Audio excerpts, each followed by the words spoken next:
사람 바사의 왕을 통해서 하나님께서 그 뜻을 이루어 가신 겁니다. 그냥 보면 쪼개갔던 사람들이 다시 돌아온 거예요. 그러나 약속의 말씀을 통해서 보니까 그 모든 것들이 하나님의 말씀대로 되어지고 있는 것이었다는 거예요. 이것이 하나님의 섭리라는 것이고, 우리 그리스도인들이 고백하는 보이지 않는 손, 하나님의 섭리, 필연적일 수밖에 없는 사건이라는 거예요. 그렇기 때문에 우리는 뭐라고 고백하는 거예요? 그러나 하나님께서 오늘도 나와 내 가정을, 우리를 인도하고 계시고 하나님의 계획을 따라 지켜가고 계신다라고 우리가 그렇게 믿고 그렇게 이야기하는 거지 않습니까? 여러분, 하나님이 지금도 여러분과 함께하고 계세요? 여러분들의 삶을 하나님께 이끌어가고 계십니까? 자, 그런데 이제 한 가지 해결해야 될 문제가 있습니다. 우리는 뭐 믿음이 좋아서 다 괜찮아요 하면 다 아멘 하지만 아직까지 의구심을 갖는 분들이 있잖아요. 예수님은 그렇다 치죠. 왜? 그분은 그래도 이름이 나와 있고 성경에 약속의 기록이 되어져 있으니까. 근데 당신 이름 성경에 있어요? 비슷하게 성이라도 성경에 있어요? 아무것도 없는데 왜 하나님이, 예수님은 특수한 경우이기 때문에 약속을 주셔서 이렇게 됐다고 하지만 그게 왜 여러분 모두에게, 당신 모두에게 해당이 되는 겁니까? 라고 물을 수 있지 않겠습니까? 예를 들어서 지금 이제 마음 급하신 분들 계시죠. 1시부터 유현진 선수가 여기 시드니 크리켓 그라운드에서 그 야구 하잖아요. 그죠? 한국에서 지금 유현진을 꿈꾸면서, 메이저리거를 꿈꾸면서 야구를 열심히 하는 사람이 한둘이겠어요? 유현진 선수의 특징이 뭐예요? 불펜 피칭을 안 하는 거예요. 그래서 한국에서 나도 유현진 선수 될 거야. 불펜 피칭 안 하면서 야구 열심히 해보려고 하는 청년들이, 학생들이 왜 없겠냐? 그럼 그들이 유현진처럼 될 수 있어요? 김연아 세계 올림픽을 뭐 이전에 제패했고 지금도 그 피겨계의 여왕이라고 하지 않습니까? 이 제2, 제3의 김연아가 되기 위해서 열심히 수고하고 찢어져도 발을 부둥켜 안고 그렇게 연습하는 우리 어린 학생들이 얼마나 많아요. 그들이 묻습니다. 선생님, 저도 김연아 선수처럼 그렇게 훌륭한 선수가 될 수 있을까요? 그럼 뭐라 대답하시겠어요? 그럼 이렇게 대답은 하시겠죠. 정말 그렇게 생각하세요? 정말 그렇게 믿으세요? 지금 박인비 선수가 세계랭킹 1위잖아요. 골프에서, 여자 골프에서. 수많은 선수들이 치면서 나도 저 언니처럼 정말 이렇게 세계를 제패하는 선수가 될 수 있을까요? 물으면 여러분들 뭐라고 하시겠어요? 그럼 너도 열심히 하면 충분히 될 수 있어. 하지만 기대하세요? 하지만 여러분 그렇게 말씀해 주시면서 기대하세요? 아이가 엄마한테 묻습니다. 엄마, 저도 열심히 하면 누구처럼 그렇게 될 수 있을까요? 저도 그렇게 성공할 수 있을까요? 그럼 당연하지, 하나님과 함께 하시는데 너도 충분히 그렇게 될 수 있어. 돌아서 뭐라고 해요? 저 언젠가는 저 사실을 얘기해 줘야 될 텐데, 너무 떠 있는데 저걸 약간은 좀 빼줘야 될 텐데.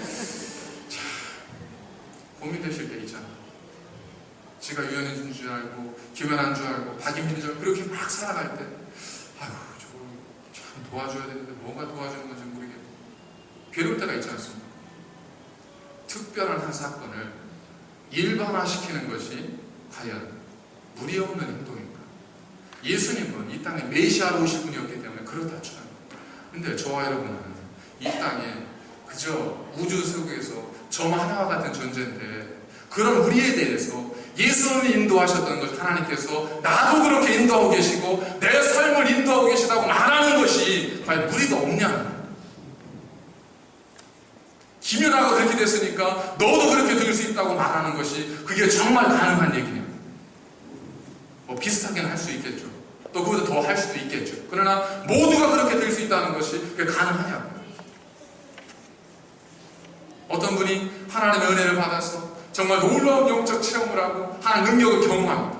그러면서 믿음이 약한 분들이 묻는 거죠. 집사님, 장로님, 권사님, 저도 그렇게 될 수 있을까요?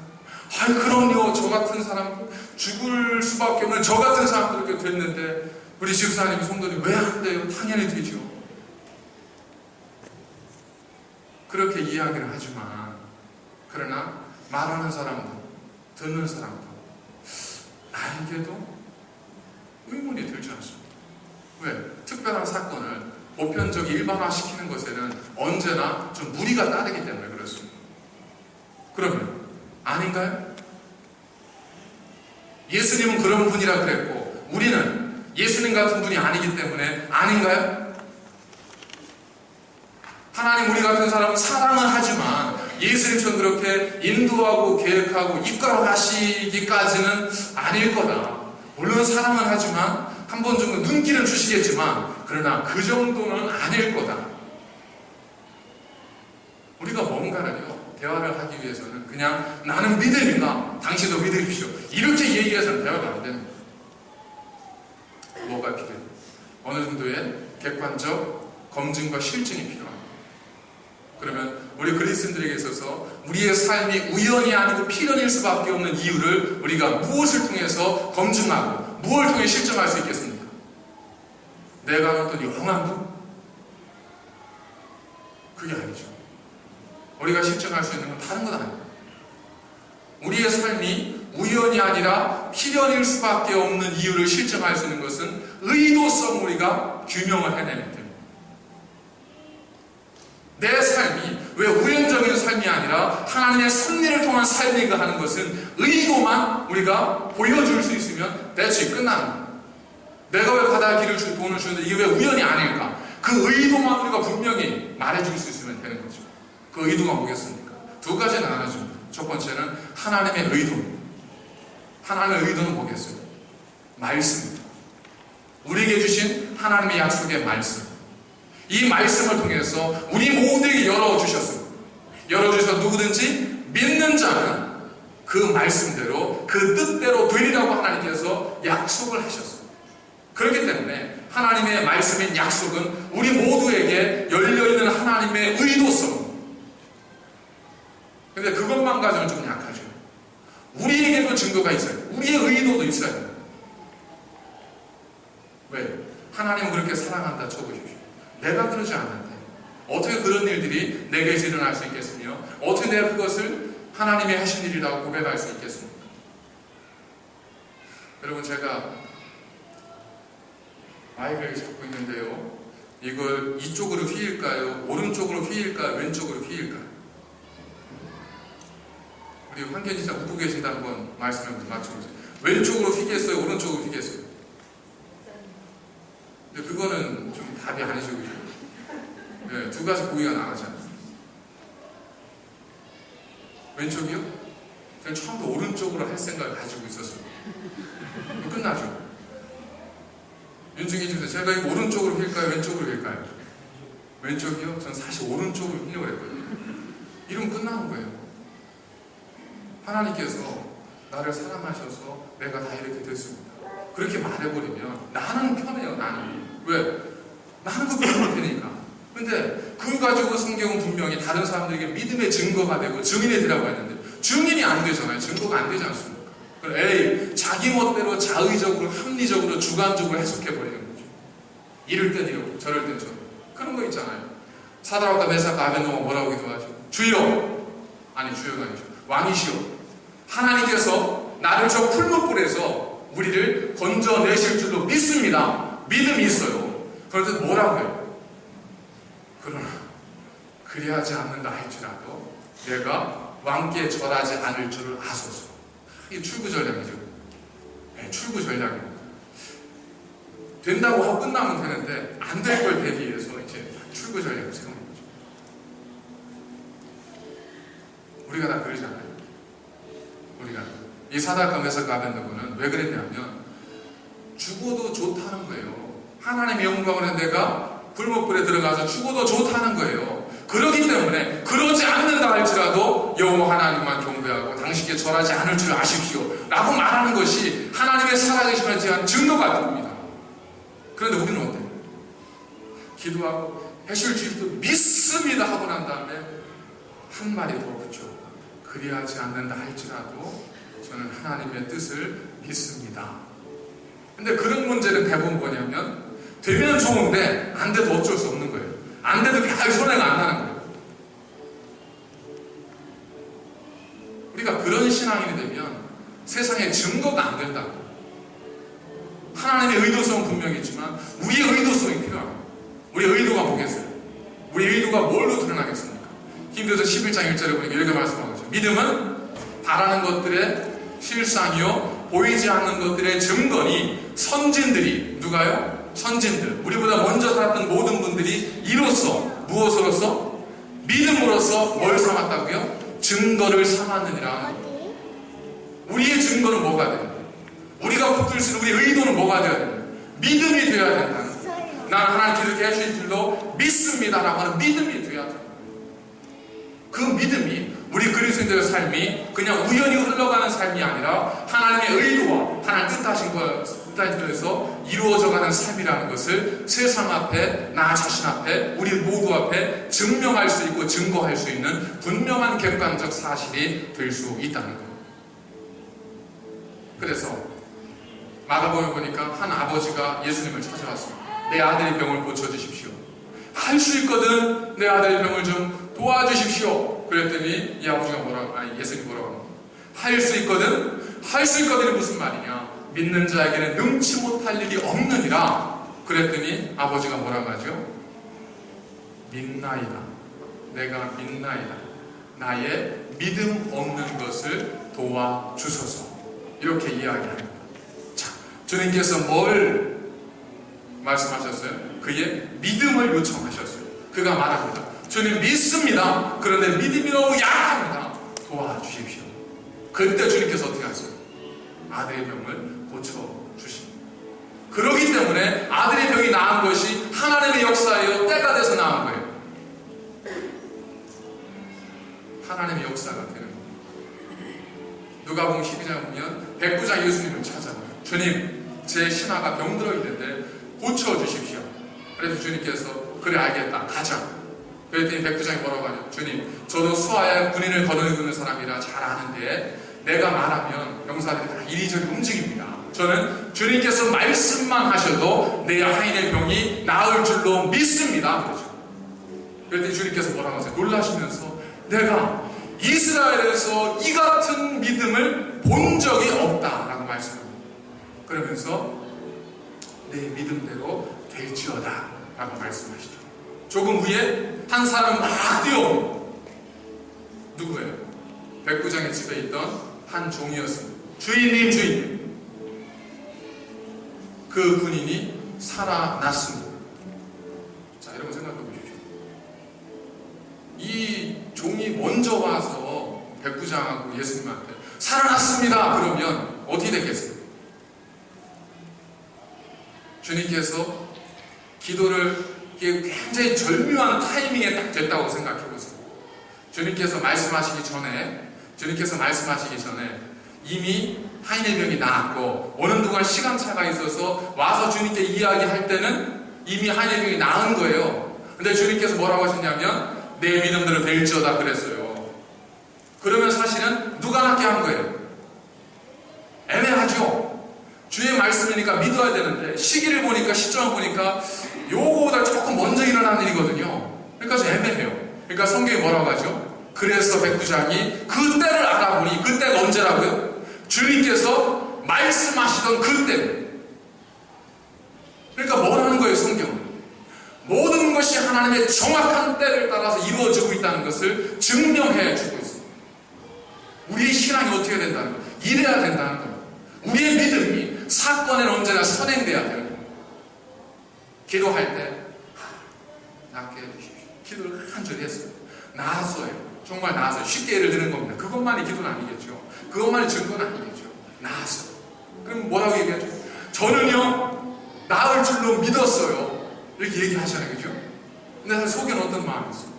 나았으면 좋겠는데 나을까 싶기도 하고 그래도 한번 기도나 해보자는 마음도 있었을 테고 여러 가지 마음으로 기도한 건데 기도했더니 진짜 나았어요. 그러니까 뭐라고 얘기해요? 저는 의심했는데 그래도 나았어 이렇게 얘기 안 하죠. 기도했더니 나았어요 그러잖아요. 지금 한국의 국정원 그 사건이 커진 이유가 뭐겠습니까? 증거의 위조 조작 때문에 그런 거죠. 증거가 될 언제부터 있어야 돼요? 사건 전에 있어야죠. 예수님께서 이 말씀을 하실 때 예수님이 태어나신 걸 동정녀 태어나신 게 만약에 이 이사야서나 미가서에 있지 않고 사도행전쯤에 있었다면 어떻게 되겠어요? 그건 좀 인위적인 냄새가 많이 나잖아요. 그죠? 나고 났더니 처녀로 나고 났더니 안 될 일이 벌어지고 나니까 나중에 자구를 맞춰서 만들어 놓은 게 되는 거죠.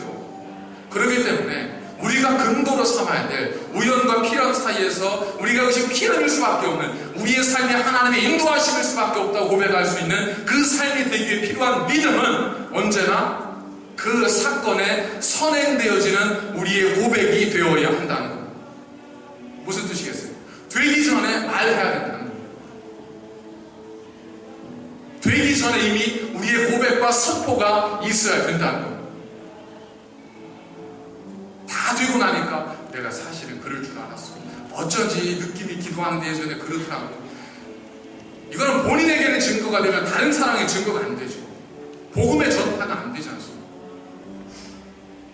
그렇다면 그게 뭐겠습니까? 그 믿음은 어디에서 오겠습니까? 간절히 바라니까? 간절히 소원하니까? 그게 아니죠. 소원하지 않는 사람이 어디 있습니까? 구하지 않는 사람이 어디 있습니까? 믿음은 내 바라는 것을, 내 소원하는 것을 간직하는 마음의 믿음이 아니라 믿음은 하나님과 우리의 바른 관계 속에서 하나님의 주신 음성을 들은 자가 고백하는 것이 믿음입니다. 아브라함도 하나님 하시는 말씀을 듣고 알겠습니다. 주께서 말씀하신 대로 될 줄은 믿습니다. 그러고 모리아산에 아들을 바친 거예요. 그리고 뭐라고요? 그는 죽은 자를 하나님께 살리실 줄을 믿었기 때문에 라고 고백하는 겁니다. 이것이 세상의 증거가 되기 위해서는 항상 사건에 선행되어지는 믿음의 고백이 있어야 합니다. 제가 막 여러분들에게 다시 질문을 드립니다. 여기다 자 오른쪽으로 휠까요? 왼쪽으로 휠까요? 이렇게 말하면 애매한 거예요. 근데 여기다 제가 답을 써놨어요. 제 의도를 먼저 써놨어요. 써놓고 나서 자 여러분 오른쪽으로 휠까요? 왼쪽으로 휠까요? 질문하면 제가 거짓말 할 수 있어요? 없어요? 사람들이 그걸 믿어요? 안 믿어요? 믿죠? 왜? 뭐가 있으니까? 증거가 있잖아요. 선행되어진 증거. 사건보다 선행되어진 증거. 우리 그리스도의 믿음은 항상 언제 되어집니까? 믿음의 고백은 사건에 선행되어져야 돼요. 그게 믿음의 고백입니다. 하나님과 관계 속에서 하나님 주님 음성을 듣고 어떤 사건 전에 이미 믿음을 통한 우리의 고백이 있어져야만이 그것이 객관적 증거가 되어지고 우연이 아닌 필연이라고 하는 논리적 실증이 될 수 있다는 것. 그래서 로마 10장 7절에 뭐라고 말씀하시죠? 사람이 마음으로 믿어서 의에 이르고 입으로 시인하여 구원에 이르는 겁니다. 입으로 시인될 때에 그것이 믿음의 열매가 맺혀진다는 겁니다. 두려운 거예요. 우리가 먼저 고백하기가. 왜? 안 되면 어떻게 할까? 안 되면 어떻게 할까? 때문에 두려운 거지 않습니까? 하나님께서 원하시는 삶은 그것이 아니라 먼저 고백하는 삶입니다. 먼저 고백하는 삶을 하나님께서 원하십니다. 내가 원하는 것만이 아니고 하나님에 대한 말씀에 대한 기도를 통한 하나님에 대한 간절함을 통해서 주신 은혜를 가지고 내 안에 주신 이 하나님의 말씀의 확신을 가지고 제가 이렇게 담대하게 고백합니다. 하나님께서 나를 인도해 주시고 이렇게 인도하실 것을 믿습니다 라고 고백하는 것이 믿음의 고백이지 않습니까? 내가 원하는 것만이 아니고 그때 뭐가 이루어지는 거예요? 그 믿음의 고백을 증거 삼아서 하나님의 역사가 우리 삶 속에 이루어질 뿐만 아니라 그 사건을 통해서 나중에 우리가 간증을 통해 하나님의 살아계심을 증거하게 되어지는 겁니다. 그래서 사도행전 1장 8절에도 보니까 너희가 예루살렘과 온 유대와 사마리아 땅 끝까지 내 뭐가 된다고요? 증인이 되리라. 언제? 성령이 너희에게 임하시면. 내가 간절히 원하면이 아니라 성령이 너에게 임하시면 너희가 증인이 된다. 우리가 하나님과 바른 관계를 맺고 그 위에서 믿음의 고백이 있을 때 하나님의 역사는 나타나고 그것이 우리의 삶 속에 증거가 되어진다는 거예요. 우리에게 증거가 없다는 뜻은 뭐겠습니까? 우리에게 증언할 것이 없다는 것은 뭐겠습니까? 내 안에 성령의 함께하심이 없다는 거예요. 모두가 다 대단한 증거가 있어야 되는 것은 아니지만 그래도 일부 예배 때도 제가 말씀드렸지만 제가 모태신앙이니까 최소한 하나님을 깨워서 알고 인간의 이제 지성으로 믿었다고 하더라도 중고등부 때부터 믿었다 할지라도 최소한 20-30년 이상이지 않습니까? 20년 이상이잖아요. 자, 여러분들 모태신앙도 많이 계시죠? 모태신앙.